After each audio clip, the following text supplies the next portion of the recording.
Missed an episode of your favorite podcast? Choose from over a decade of content in our archives, not just the latest episode. All free at gcnlive.com. This is your call to action. Get prepared, America. Economy, survival, energy, disasters. This is USAPrepares.com.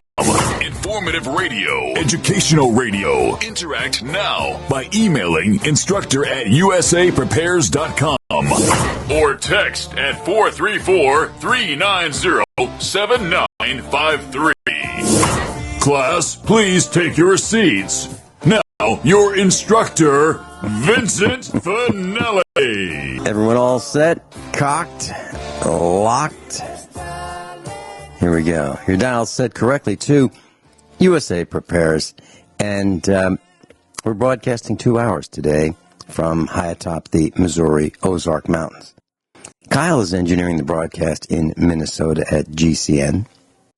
I'm Vincent Finelli, and I'm delighted to be broadcasting with George in New Hampshire. And George is a very, very bright guy, very articulate, and he's been a student of USA Prepares for a while. And he would call in, and I liked him so well that I asked him to be an instructor on the air and share his wealth of knowledge and experiences.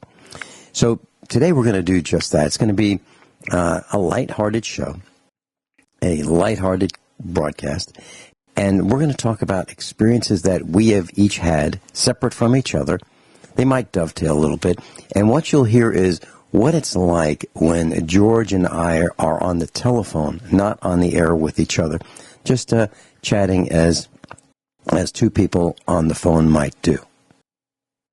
So today you're going to learn who is George in New Hampshire by some of the stories we tell, and you'll learn a little bit more about who is Vincent Finelli. So if you stay tuned, you'll learn a little bit more about us. Welcome, George. Hi, Vincent. Thank you for such a complimentary intro. The check is in the mail. Well, it's all true. You know, George, I wanted to share something to a small story as we get started with who are we. And, I've mentioned that I had a job at three of the largest banks in the country, credit card banks, back in the 1980s. And one of the things that I liked doing was giving my team, the team that developed really, really neat, fun technologies for the bank to make the customer's experience better. I liked being away from the mainstream. So we were in the corporate headquarters of one of these banks. That's where we worked, and had a team of relatively young people with me. And I found in the basement of the bank headquarters there was a exercise room, but it wasn't being used, and all the equipment was gone, and it was carpeted, and it was really, really nice. And near it was around the corner was the men's room, the ladies' room. The elevators were right there, and there was a payphone right outside this exercise room area. So I talked to the senior VP, and I said, hey, I would love to move our team down there. It would give us a little more peace and quiet, and we'd be able to develop the kind of technologies more effectively, I thought.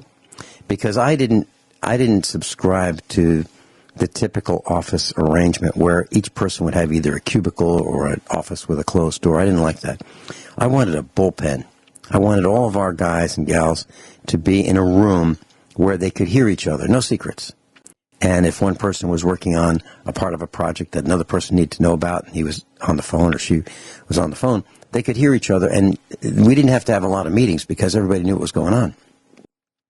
So we were down in the basement of this bank building, and what I noticed was there were a lot of guys that would come down to use the men's room. Now, they would come from other floors and across the walkway, the skyway, if you will, to use the basement men's room. And I thought, gosh, they've got their own. What's the problem? And then the payphone right outside our area was being used by people looking for other jobs. And it annoyed me. It annoyed me that we had some traders among us who wanted to leave our bank and, apply for jobs at J.P. Morgan and Chase and Citi and, those kind of banks.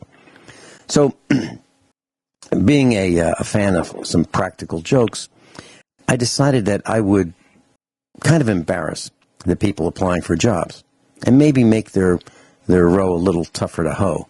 So I put a sign on the side of the payphone, and the people who would come down to the basement to use the payphone to apply for other jobs, they'd try to be really discreet and quiet. And they'd say, I'm calling about my application. Have you received it? And what is the status? And, those kinds of things, during the workday. So I put the sign on the side of the phone. It said, "This phone transmits poorly. Please speak in a loud, clear, distinct voice." And what happened? The people who used the phone didn't want to mess up that phone call. They'd say, "Hi, this is."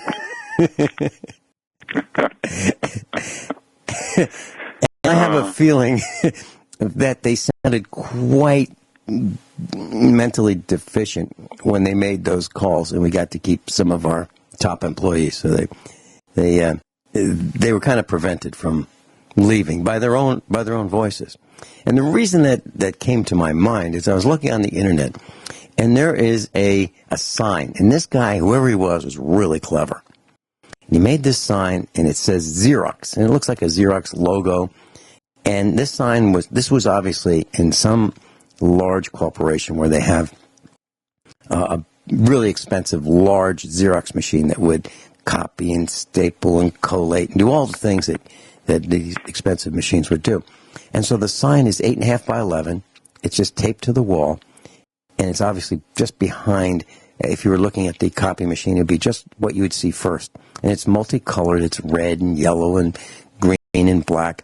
It's on a white background. It says, "Xerox. This copier has been upgraded. Linguistic Model 4.01 has been installed. Voice commands have been enabled. State your name for diagnostic purposes only.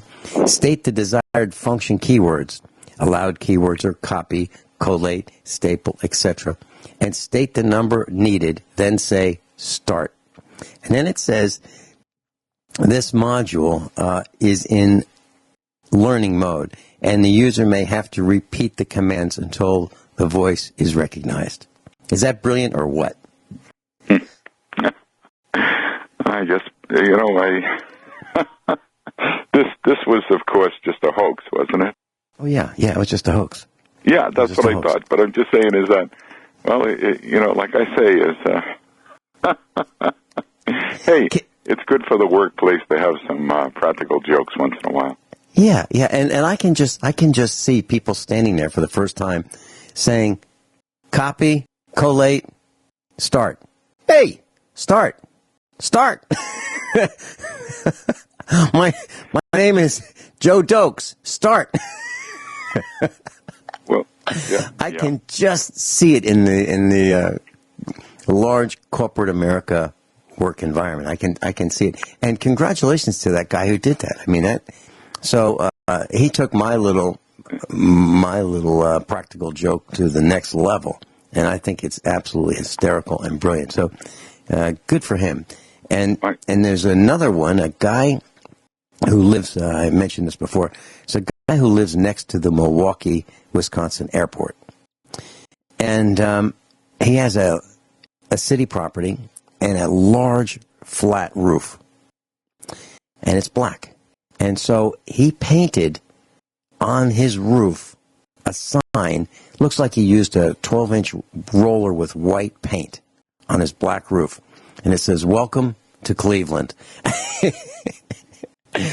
Good for him. I can just imagine the chaos that causes on the airplane. Honey, we're not in Milwaukee. We're landing in Cleveland. You know what that reminds me of? just out of curiosity, many years ago, you know how if you live adjacent to one of these airports, there's so much noise?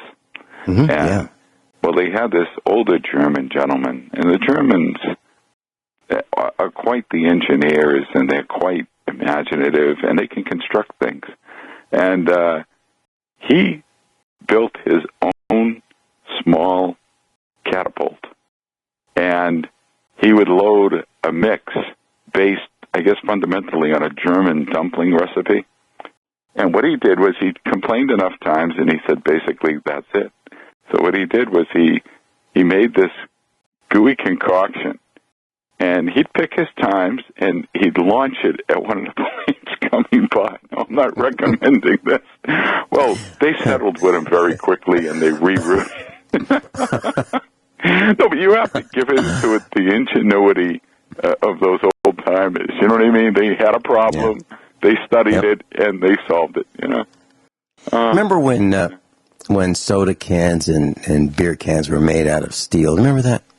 Yeah. And you'd use a can opener to open a can of beer. You just, I use this triangular shaped cutout that would be made with a can opener, and you would use the leverage of the small, maybe 4-inch long device against the rim of the can, and it would pop the top so you could drink it. You put a large hole in one side of it, the top, and a small hole in the other. Well, when I was at the university, I had some really, really bright friends, and sometimes you get bored.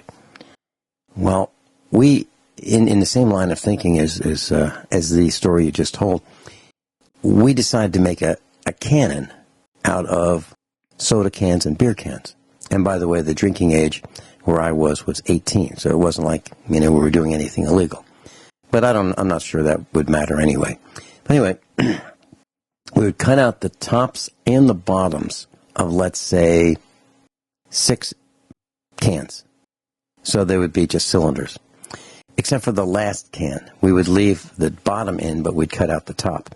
And we would tape them end to end to end to end with really strong tape, like duct tape.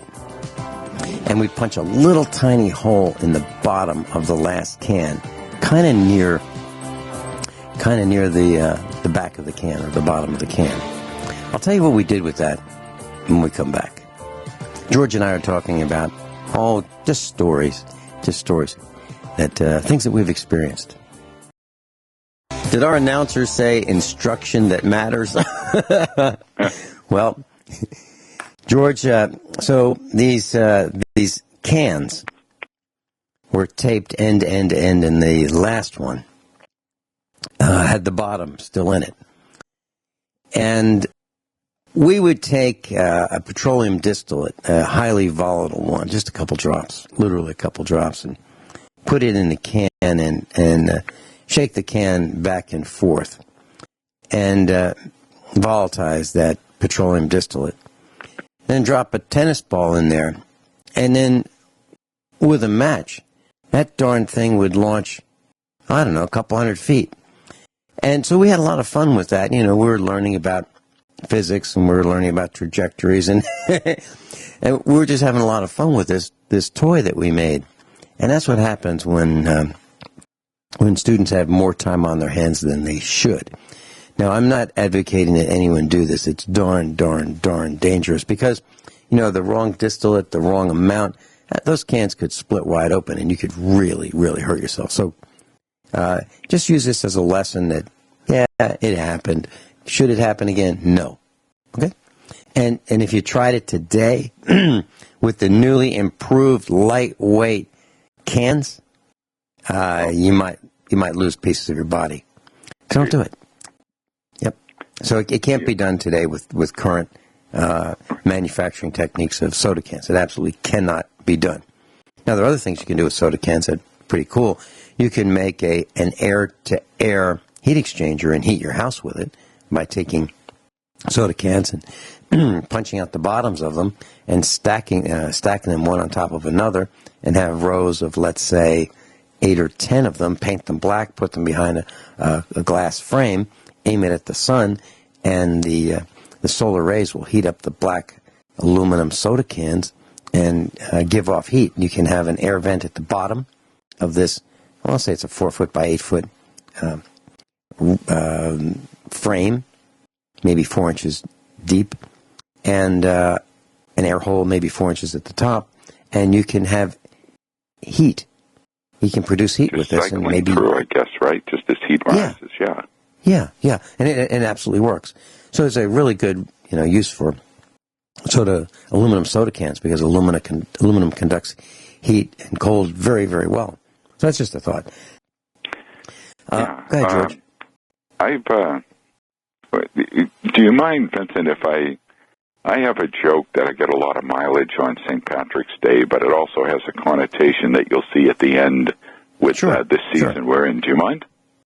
Sure, go ahead. I have a friend from Galway, and he brings back the latest Irish jokes, and he told me this one years ago. And what it was outside Dublin town. And I'll put on a little bit, I'm part Irish, so I'll put in a little bit of an Irish accent to it. Well, there was a nun, and she was walking into Dublin town one night, on a foggy night. So a taxi cab driver was driving by, and Sean looks out, and he sees the nun on the side of the road walking into town. So he pulls over, he goes, "Sister, where would you be going on a night like tonight?" So she goes, "Well, I'd be going into town." So he says, "Hop in." So they drive off into the night. So Sean's looking in the mirror, and he notices she's kind of youngish, the nun, and she's cute. She's cute to the nose. And he says, "Sister, I have to confess, I've always wanted to kiss a nun once in my life." And now there's a long silence in the back seat. So finally the nun speaks, and she says, "Well, on 2 conditions. 1, you have to be Catholic. And 2, you have to be unmarried." So Sean says, "Sister, it's me lucky night. I'm not married and I'm Catholic." So he pulls over on the side of the road, and he's about to turn around when lickety-split she leaps into the front seat, and she gives him a big, big kiss on the lips. Well, he's flustered.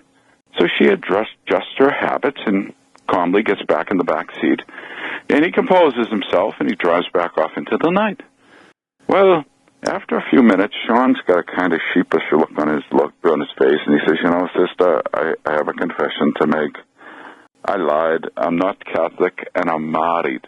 So the sister in the back seat, now there's a longer silence in the back seat. So finally the sister says, "Well, confession is good for the soul, and I have one too. My name is Kevin, and I'm going to a Halloween party."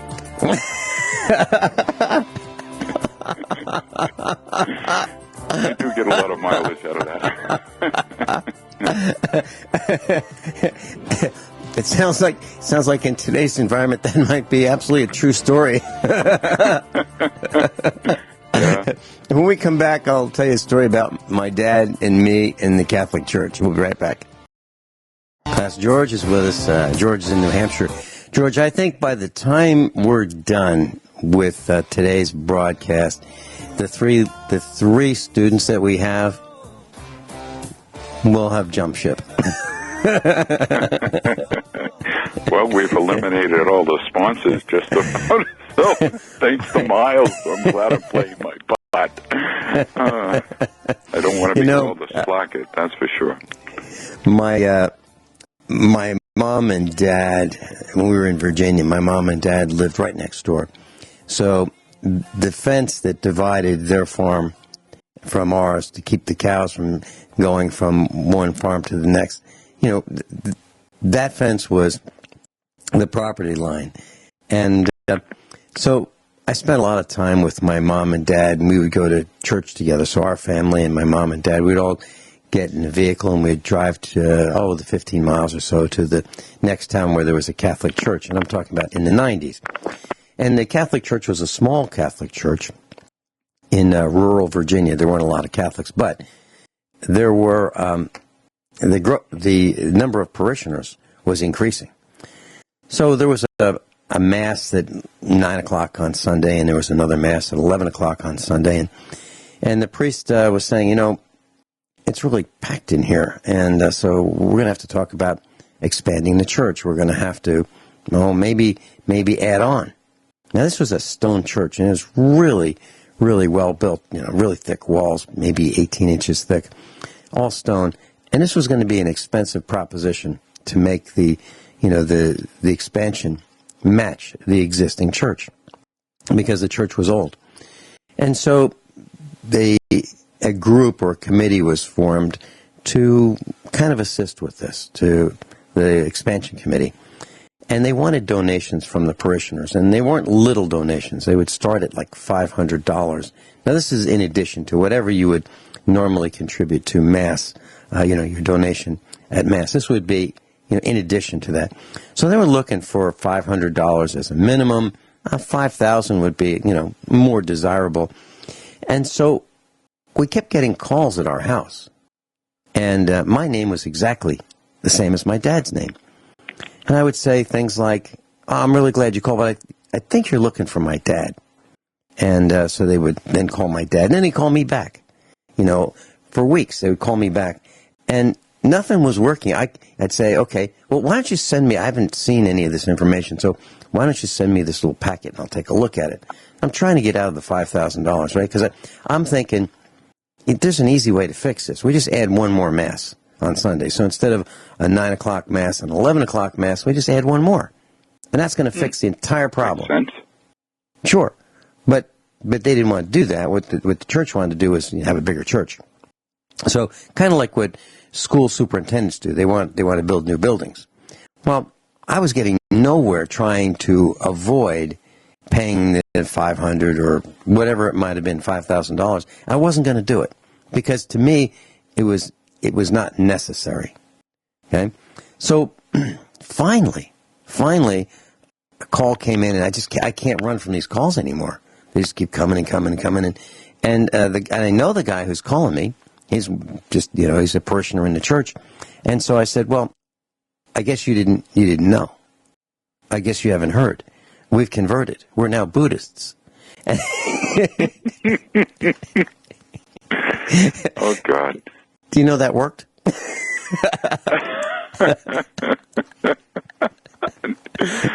Oh, God. So, well, George, well, I would have sent them a picture of a bunch of Buddhists with shaved heads. I would have said, "Thank you very much. We're now, we're now looking for a church." So our class, our broadcast classroom throughout the world is learning. Maybe they thought Vinny was a little bit more meek and mild than this, and so I've been like this for a long time. That's a story I have not shared on the air, but I thought it was apropos for today's environment. We're talking about practical jokes, and we're talking about things that we've done at work. George, when I had that job at the bank in the basement in the exercise room, it really annoyed me that guys from all over the bank would come downstairs to the basement and use the men's room. And this men's room was really nice. I mean, it was this was a headquarters for the bank, so they spared no expense. And it was an interruption in our work, hearing the elevator ding when the door opened and when the door closed. And there are plenty of bathrooms all over the bank. They didn't need to come down to the basement. And so there were multiple sinks in this bathroom, and the sinks were about just a little bit below belt level. So if you're standing there just a little bit below your belt, and you kind of bend over to use the sinks. And I thought that most people are lazy, so they tended to use the sink closest to where they were, and so the shortest path would be from walking in to the shortest distance to a specific urinal, then the shortest distance to a sink, and then the shortest distance to the door. So I took off the aerator that was on the sink, and I just fabricated it so it would spray a real fine mist straight out, kind of like a squirt gun, straight out, at just below belt level. And the coolest thing was a guy would walk in, 2 minutes later you'd hear, "Oh!" Oh, God. Well, and the problem was, we all wore suits back then, and not everybody wore a black suit. Some wore tan, light gray, and these water spots would really show up. Yeah, so now it wouldn't look very appropriate either if you had to go to the cafeteria. So what happened was these guys who would, race across, from wherever they were to use our men's room. It took extra time because we were way out of the way. So that took extra time. They had to get back to wherever their workstation was. But now we added like another 10 minutes while they dried their pants off. So we actually stemmed the tide of these foreigners, if you will, invading our bathroom. There are things that you can do that are practical, probably fun for some people, maybe less fun for other people. So I shared a couple of those with our class. True stories. Yet, you want to hear another one? Do you mind if I tell you one? Yeah, go ahead. I used to work for the post office. This is back in the 70s, and I was what they called a sub. And they had a lot of World War II and Korean veterans at the time, so these men were hanging on to the jobs. They were doing it 20, 25, 30 years. We even had one youngster, so to speak. He'd been on this. He had been working since 1933, and here it was like 1978, 79. And he's there. He's got the best route, and I'll tell you, the guy was in his. I swear, he must have been in his early 80s, but he was still doing a route. But it was in Boston, and anyway, you'd hear stories, especially when the older gentlemen would talk. I used to love to listen to their stories, and they would be all laughing and all amongst each other. Well, one day, the story came out like they ran a tight ship. But every once in a while, something would come up that, let's just say, the postal inspectors and the supervisors would miss. So there was certain sections of Boston that, let's just say, they're kind of like the rundown, the poor sections, but the type of sections too where it might not be that safe to go into, much of the day. Well, anyway, they had a guy who was assigned to that route. So what he used to do was he'd take the meal and he'd figure all these people want are the first class meal, which has the 40 cents. Well, at the time it had the stamp on it, or the checks. He said they didn't want the junk meal, they didn't want the flies, they didn't want this. They just wanted the first class and the checks. So what he would do is that how the sewer drains would be there. And you'd see it. It would look like a small tunnel almost with the grate in front of it. Mm-hmm. And he would sit there at the beginning of his route and just basically fling in letter after letter, circular, right? Well, this went on for some months. Well, one day they had a storm that, let's just say it was torrential downpour. He says, the next thing everybody knew, floating down the street, covering the entire street, were all this mail that the guy had been throwing down in the store. It must have backed up so bad. So when the postal inspectors finally caught up with this guy, he said, look, all they wanted was the checks in the first class mail. Well, he needed to find underemployment after that, but I'm just saying, that's a true story.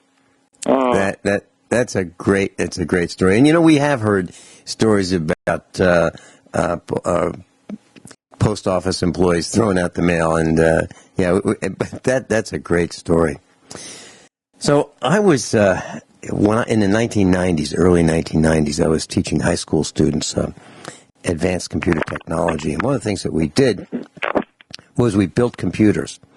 And we would install networks. We would design networks of computers and the wiring and every component, printers, software, every component from the beginning to teaching the teachers how to use computers.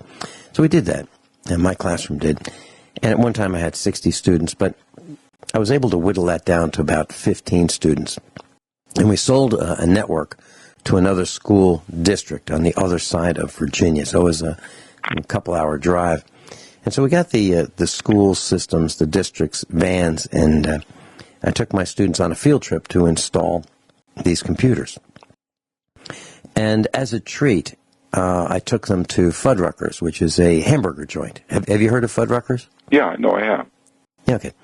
So this was, back in the 90s. So we pulled into Fuddruckers, and the parking lot was full. I thought, well, this is going to be, boy, we don't have a lot of time to, wait an hour. But I'll tell you the rest of the story when we come back.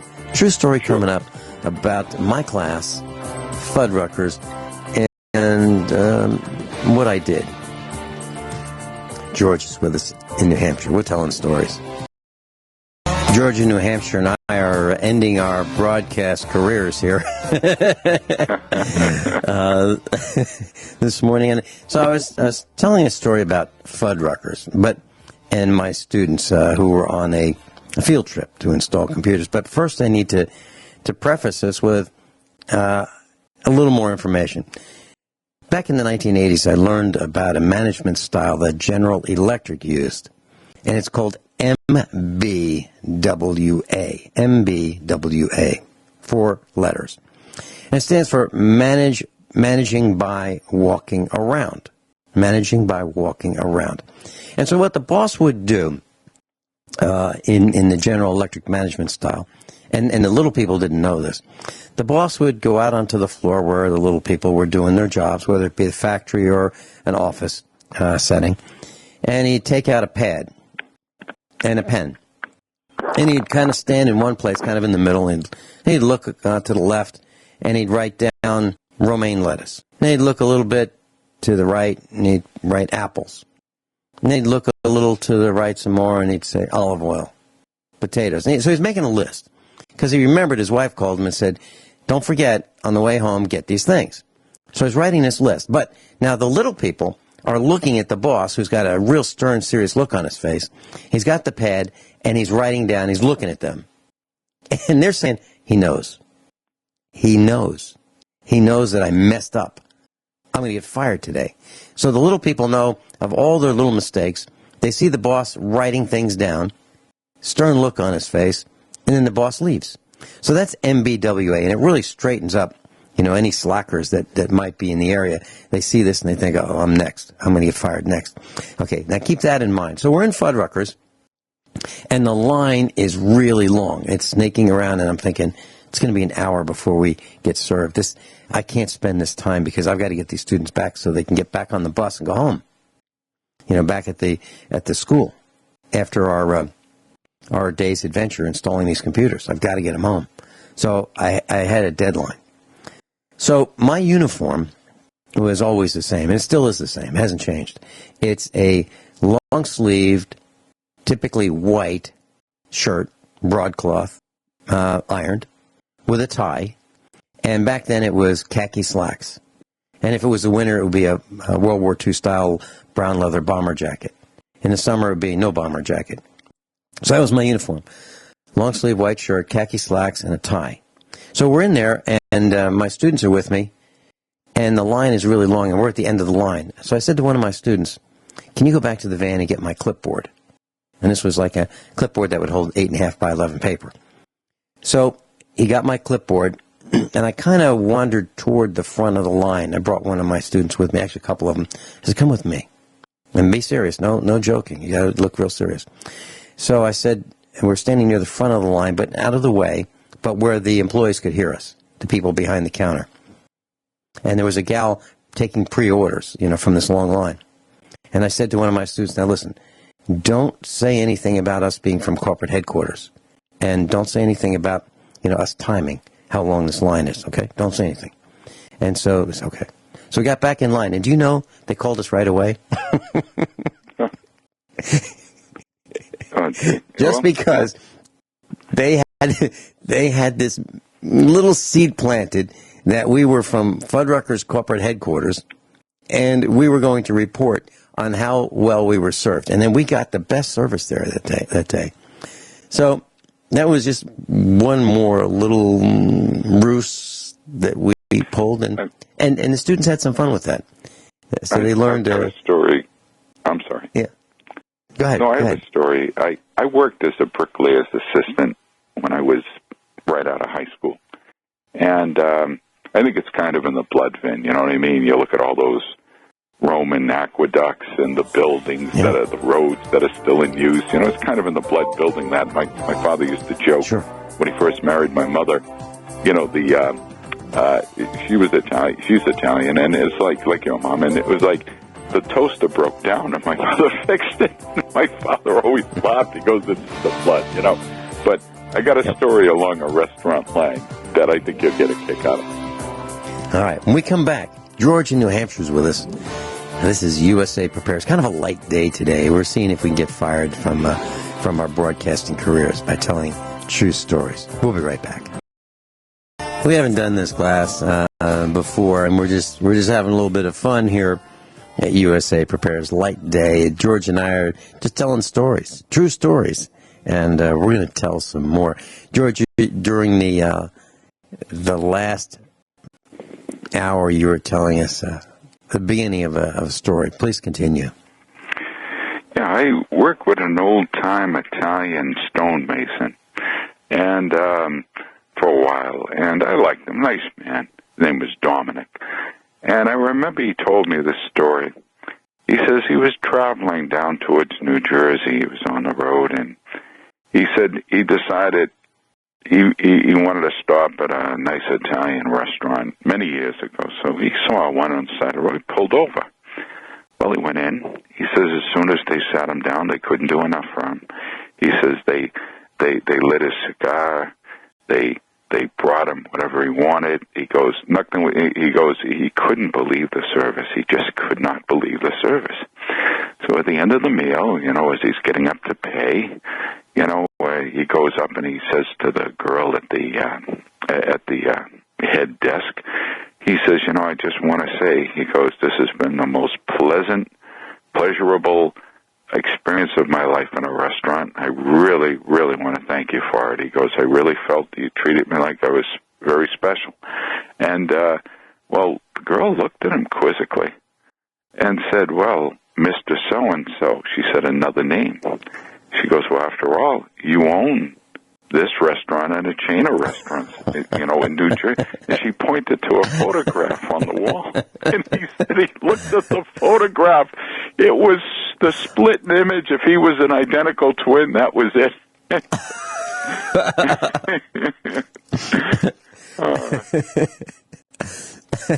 Great story. To put an exclamation point on that, my son typically dresses when he's conducting business. He will dress in a suit, which is kind of unusual for our neck of the woods. And he happened to be in Springfield at a large restaurant chain. And so he walked in, and they immediately, you know, the manager came over, thanks so much for coming, greeted him, treated him like royalty. And so he was seated, seems like before everybody else, and he got his meal, and he went to pay for it, and they said, no, it's on us. We take care of you people. They thought my son was in the FBI. Oh, boy. True story. But I have a feeling that's because he had a holster. You know, he wasn't brandishing. He wasn't flashing. He just had this holster on, and it was the 15-degree FBI cant. You know, the angle that they use.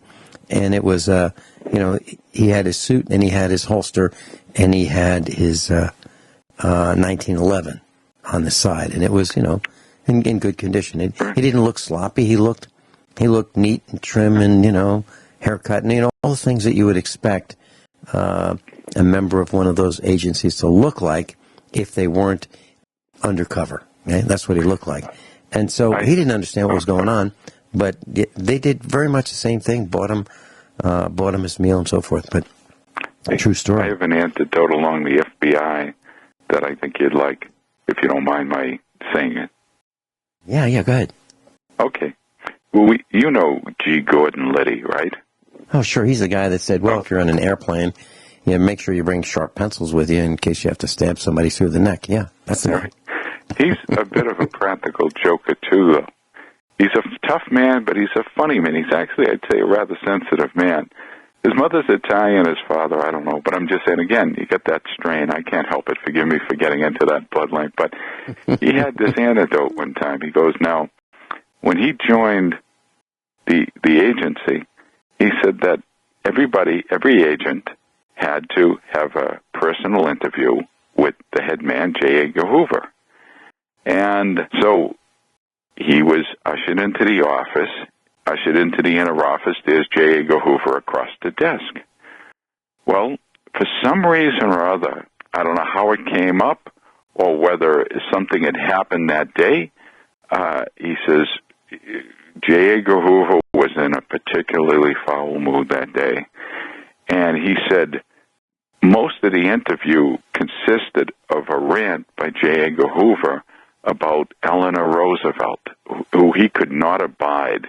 And she must have been doing something or done something that, really stuck in his craw, because he goes, for the next 45 minutes to an hour, he would go back and forth saying different things about Eleanor Roosevelt this, Eleanor Roosevelt that, and G. Gordon Liddy was just sitting there like in silence, just listening raptly.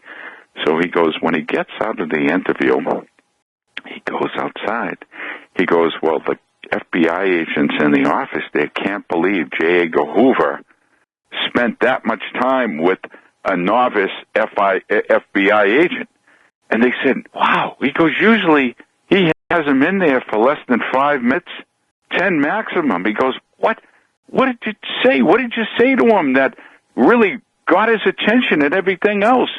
You would tell us, please. We want to know, because they all wanted to get close to him in terms of, just really be on his good side and everything like that.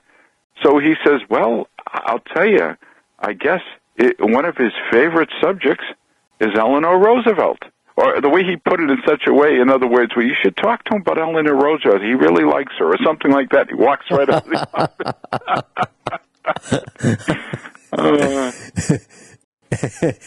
office. Good story. Along that same line, I was an elected member of the Republican Party at one time, no longer. And what I did, and Mrs. Finelli did it with me, we waited till the last minute of the last hour of the last day to run for office as committee people in our little hamlet. And there were no committee people who were interested in that job. So, and it's a zero-pay job. You don't get paid for it. It's just, it's a position within the Republican Party. And I thought, I'd like to learn more about these Republicans, and I'd like to learn more from the inside. So let's go look at the inside, and we'll become Republican committee people.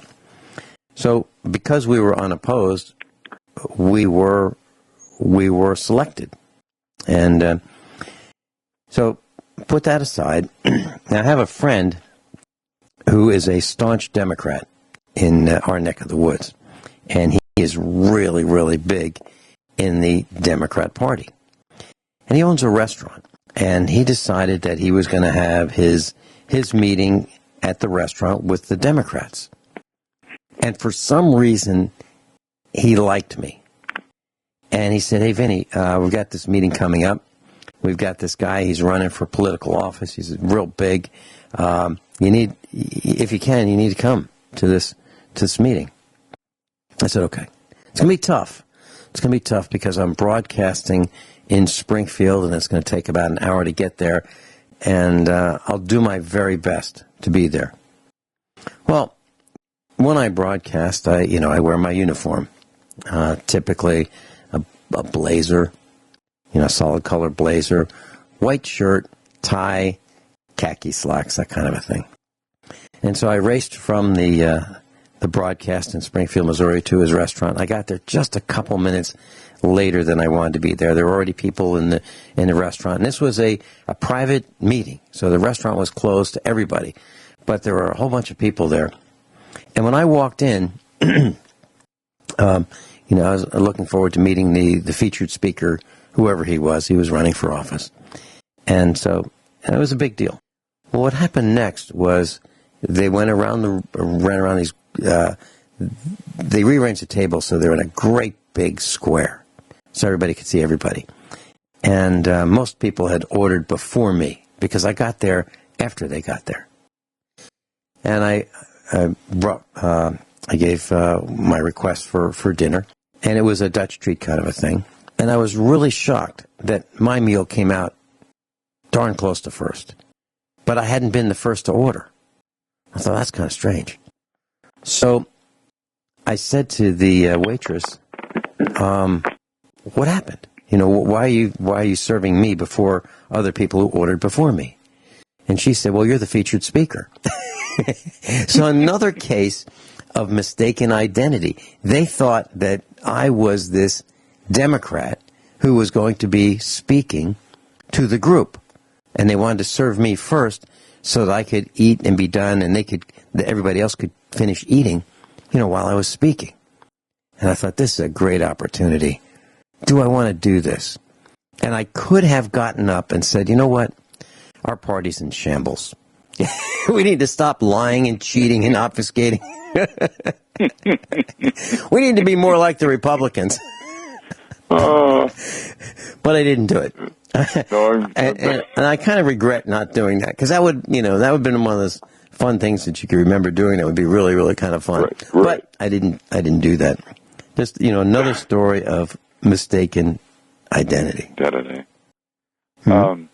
May we just take this aside for a moment? There was something you triggered earlier in the week about the way people repair things nowadays. Sure. Like automotive.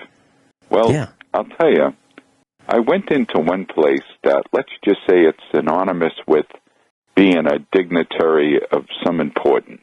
Okay, that's all I'll say on that. But okay, I hear the music now. So. Yep. Okay. So we're going to talk about auto repair when we come back. Yeah. George is with us. I'm Vin Finelli, and I guess our ratings are probably close to the bottom today. Actually, they're not. Actually, George, it's kind of amazing. Our ratings are really good. Isn't that amazing? Just telling the truth, sharing stories. We'll be right back.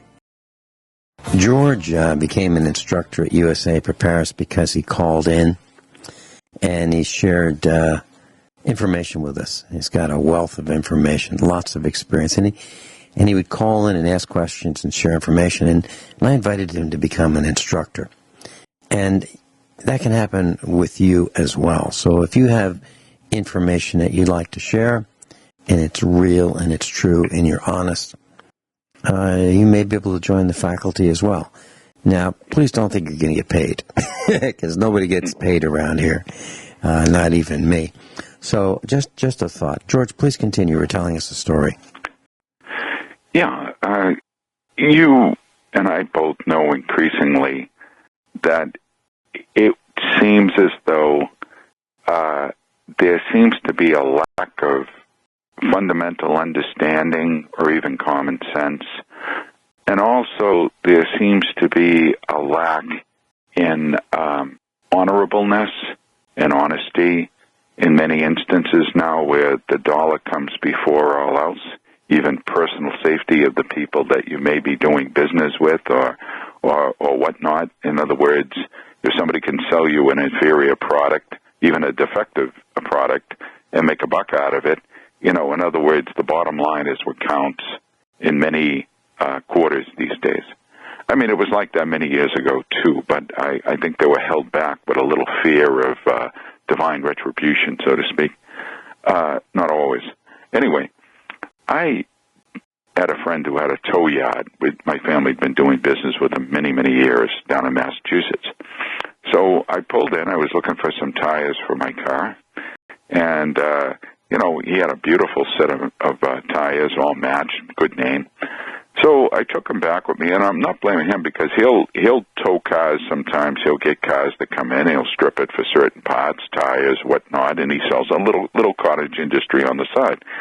So anyway, I get them up here, so I said, okay, I decided, let me wear out what I've got on a little bit more, and I've got these held in abeyance for a few months. Well, I went in to have them mounted.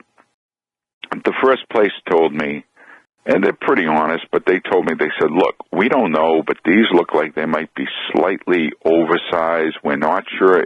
You might get by with them, but then again, you might not. I said, all right.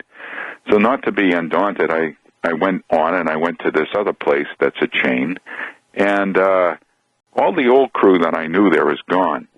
And the new guy who was there, he looked at the tires. He goes, these tires are 16 years old. He goes, we can't put them on the car. So I said, wait a minute now. I said, look at them. There's no cracks. They look almost brand new. I said, so the guy says, well, you know, I said, look, I have one tire that's not too good on the back. I said, can you just patch it for me or whatnot, and then I'll be on my way. So he wanted to sell me a new tire. So I said, well, that's okay. So anyway, long story short, I'm recommended to another guy. I go to him. Now, the guy's been in many business. It looks like he inherited it from father. The old man, by all accounts, was straight as an arrow.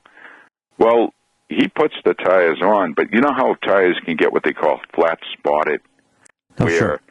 Yeah. And I mean, I hadn't run into this before, but in other words, I guess the car might have been sitting with the tires in the same position for years, and maybe my friend just told her. He didn't even realize he had them in the back of this big rider truck he had anyway. So, long story short, this guy puts it on. As soon as I start driving, I feel the thing shimmy, and I wasn't doing it before, so I go back halfway. Well, it turned out he had set the emergency brake. Somehow it got stuck, and the drum was red hot. So it's a good thing I went back. So they said, well, maybe it just needs some more balance. And so all he did was he freed up the brake. He goes, well, I'm not going to charge you. He sent me on my way. Well, it wasn't as bad, but it was still shimming, and like you couldn't drive over 35 miles an hour on it. And so, anyway, long story short, I decided, wait a minute, something's wrong here. I said, so I went back to this other place. The place told me, and they said, I called up, dropped it off. My friend and I went on a trip, came back. They said, no, I called, and then they said, well, you know, you're going to need tire rods and a bearing. I said, okay, what's it going to be, $350? I said, look, I wasn't prepared to spend that much, and besides, 4 days ago, it wasn't doing this. I said it was smooth. So they said, well, we'll take the tires off, and we'll make sure they're balanced appropriately. Well, long story short, I guess these things were so flat-spotted. My regular mechanic doesn't do tires, so it was so flat-spotted, he says, Judge, when that was on the balancing machine, he said, that thing must have been flopping all over the place. He goes, I'm a little surprised. So sure, then absolutely. He checked it out for me, and he just told me, he says, listen, you don't need tire rods, you don't need a bearing. He says, it's the tires. George and I are telling stories. George in New Hampshire. George, we were talking about tires. You bought some tires that had been setting and developed a flat spot after setting for a while, and you got the shimmy and shaking in your vehicle, and you were told that you needed tie rod end or ends and some bearings. Please continue. Well, the other thing I just realized, during the intermission, I was told that the tires were 16 years old in one place, and then the next place I went, I was told they were 7 years old. Now, I'm just saying is that, you know, as we see things unraveling, where, you know, the shortcuts, the poor workmanship, the lack of accountability, the lack of honorability, and I see it, and I can see the clear delineation where, you know, in other words, my uncle used to say, he says, you know, a lot of these crooked mechanic outfits, there's some good ones out there. He said they pray for old people and women to come in because most of the time they can prey on them and they can play on their fears or their gullibility or their just naivete. And, I mean, my mechanic looked at it who doesn't work on tires, and he told me, Judge, they out and out lied to you. And I knew that, you know, and when he confirmed that, but I said to myself, they would have had me lined up where They would have replaced parts that didn't need it. They'd charge me the better part of $500 to do it. It wouldn't have fixed the problem. And then at the end of it, they had me lined up so that I'd buy a whole set of new tires, which they had another thing coming if they thought I would, but they played the angle. Now, needless to say, I'm going to complain to corporate on one level there.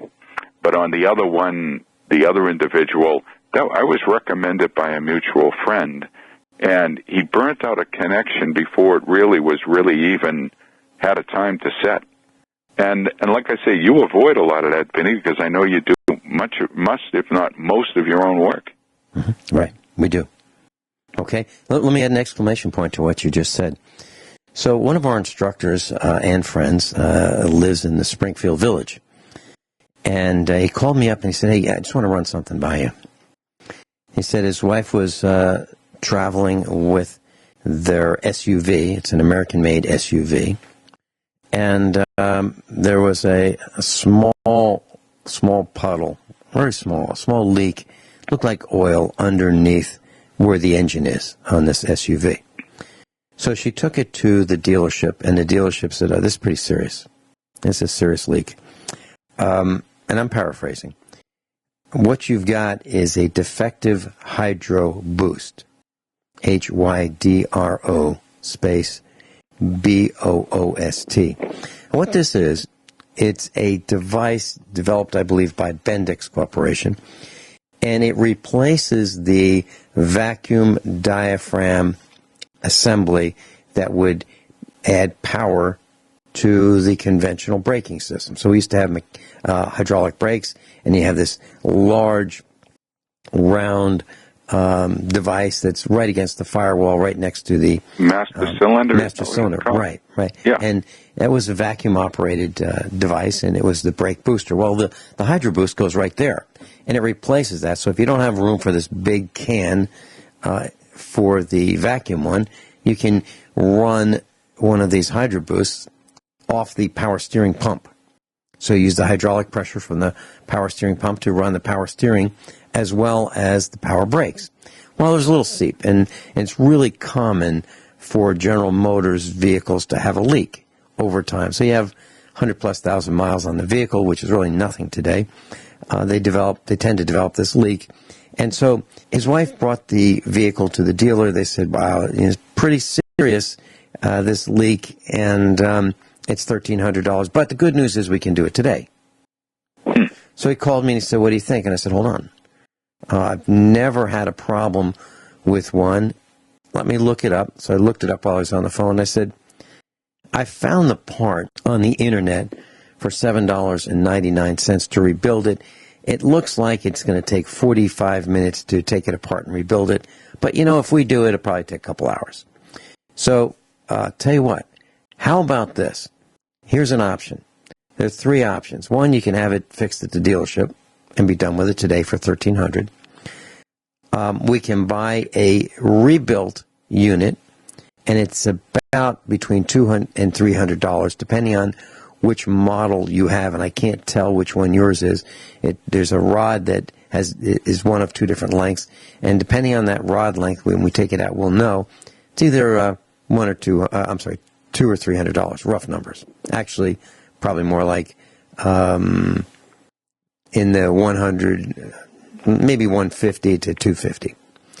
I said, or third option, we can buy the seal, and there's one seal in this Hydro Boost, and we can put it in ourselves, and it's $7.99 on the internet, and we can buy that, and we'll have it in a couple days. And why don't you come on over, and on the weekend, and we'll put it in.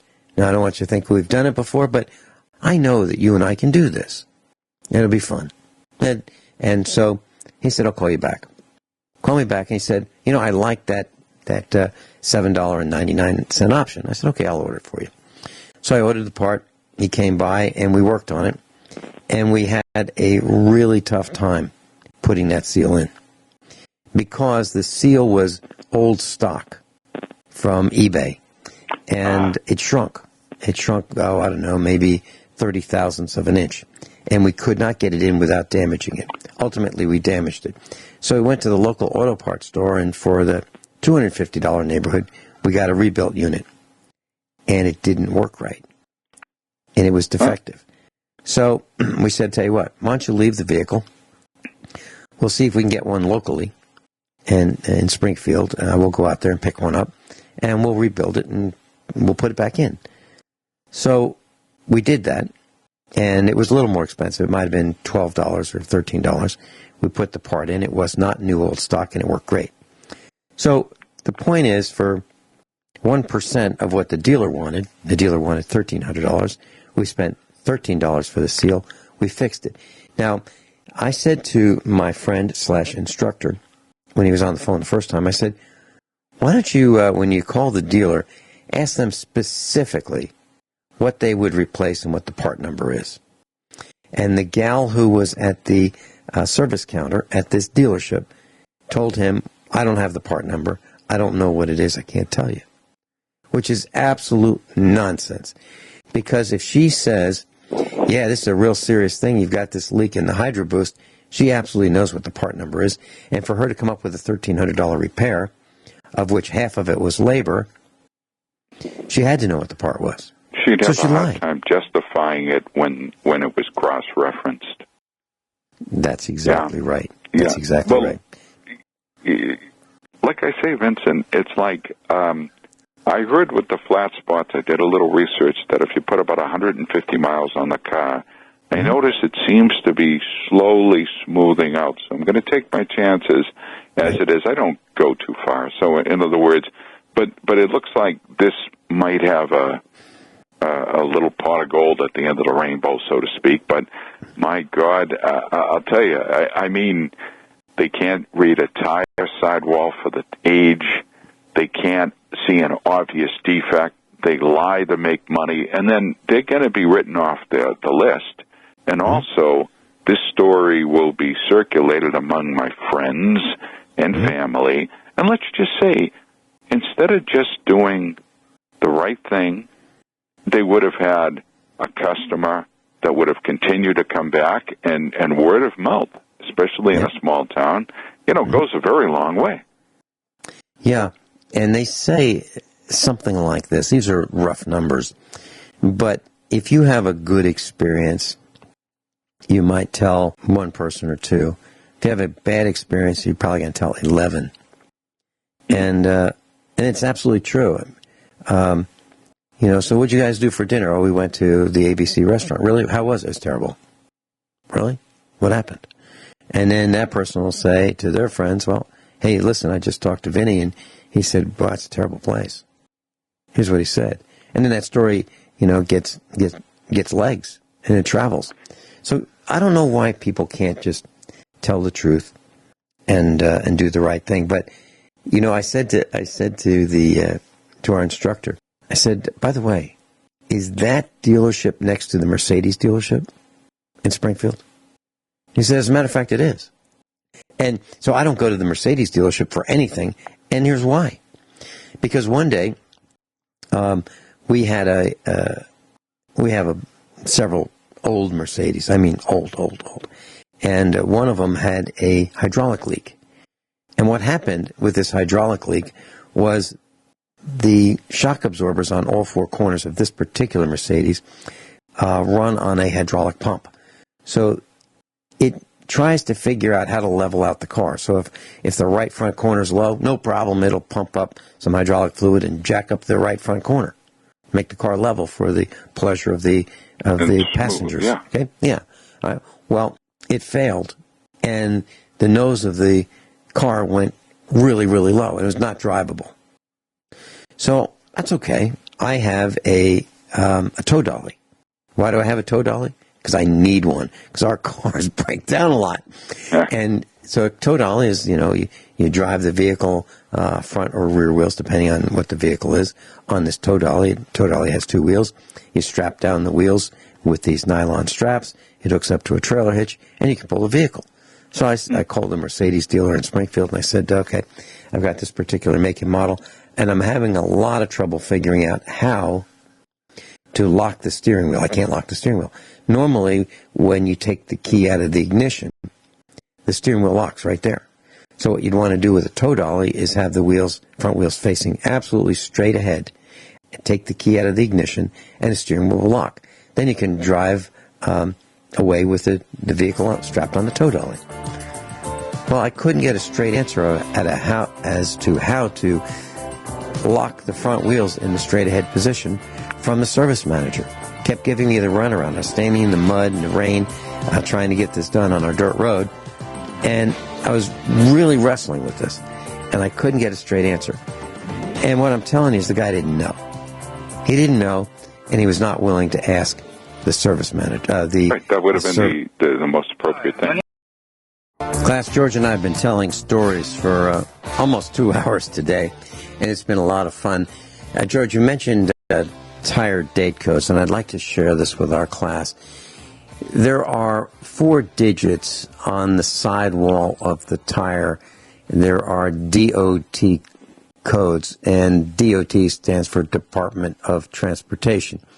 So, for example, the last 4 digits of the DOT code are for the date that the tire was manufactured. So, for example, if the tire were to be date coded or DOT code 0203, that means that the tire was manufactured the second week of the year 2003.